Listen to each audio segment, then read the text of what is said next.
کسی شاعر نے بڑی اچھی بات کہی ہے، کہا کہ فرصت اگر ملے تو پڑھنا مجھے ضرور، فرصت اگر ملے تو پڑھنا مجھے ضرور، میں نایاب الجھنوں کی مکمل کتاب ہوں۔ یہ قرآن ہماری الجھنوں کی کتاب ہے، ہمارے سوالوں کا جواب ہے، ہماری سمسیاؤں کا سمادھان ہے۔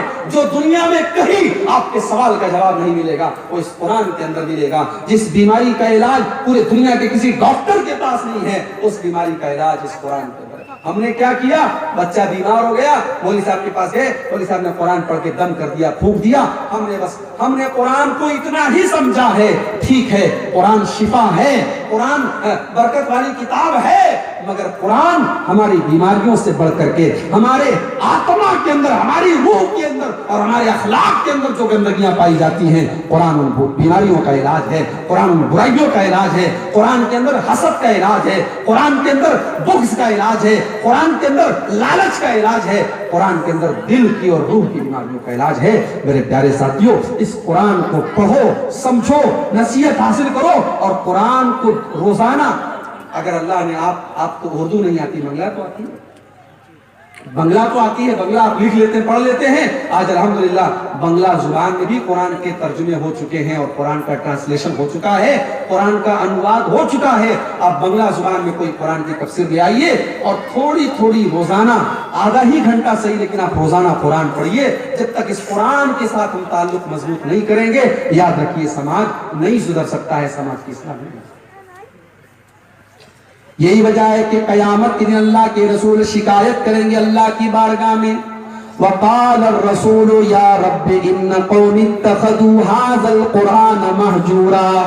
قیامت کے دن اللہ کے رسول کہیں گے کہ اے اللہ، میری قوم نے قرآن کو چھوڑ دیا تھا، میری قوم نے قرآن کو لپیٹ کر کے رکھ دیا تھا، میری قوم قرآن کو چوما کرتی تھی لیکن قرآن کو پڑھا نہیں کرتی تھی، قرآن سے نصیحت حاصل نہیں کیا کرتی تھی۔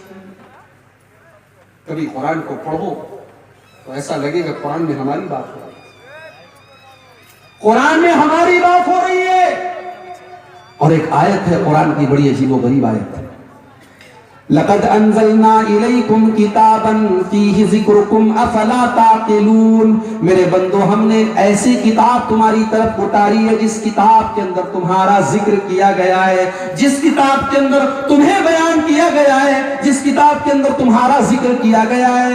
اس آیت کو پڑھتے پڑھتے حضرت احنف بن قیس رحمۃ اللہ علیہ، اس آیت کو جب انہوں نے پڑھا، انہوں نے کہا اے اللہ، تو یہ کہہ رہا ہے کہ قرآن میں تمہارا ذکر کیا گیا ہے، اے اللہ اس قرآن میں کہاں پر میرا ذکر ہے؟ وہ تلاش کرنے لگے، قرآن میں تلاش کرنے لگے، دیکھیں میرا ذکر کہاں ہے۔ تلاش کرتے کرتے اس آیت پر پہنچے، کانوا قلیلا من اللیل ما یہجعون۔ میرے کچھ بندے وہ بھی ہیں جو راتوں کو بہت کم سوتے ہیں، وبالاسحار هم یستغفرون، اور صبح سویرے اپنے اللہ سے، اپنے رب سے معافی مانگتے ہیں، توبہ کرتے ہیں۔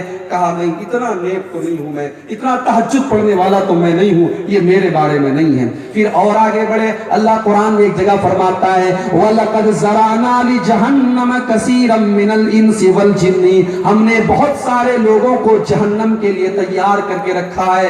کہا اے اللہ، میں اتنا بد نصیب بھی تو نہیں ہوں، میں اتنا بڑا کافر بھی نہیں ہوں، میں اتنا بڑا مشرک بھی نہیں ہوں، یہ آیت تو میرے بارے میں نہیں ہے۔ پھر اور آگے بڑھے، اللہ نے فرمایا سورہ انفال کے اندر وَآخَرِينَ اعْتَرَفُوا بِذُنُوبِهِمْ۔ میرے کچھ بندے ایسے بھی ہیں، میرے کچھ بندے ایسے بھی ہیں جو اللہ کی بارگاہ میں اپنے گناہوں کا اقرار کر لیتے ہیں۔ خَلَطُوا عَمَلًا صَالِحًا وَآخَرَ سَيِّئًا، وہ نیک عمل بھی کرتے ہیں اور کچھ گناہ کے کام بھی ان سے ہو جاتے ہیں۔ عَسَى اللَّهُ أَن يَتُوبَ عَلَيْهِمْ، لیکن وہ اللہ کی بارگاہ میں توبہ کر لیتے ہیں، اپنے گناہوں کو مان لیتے ہیں، اپنے گناہوں کا اقرار کر لیتے ہیں۔ ایسے لوگوں کی توبہ اللہ ضرور قبول کرے گا۔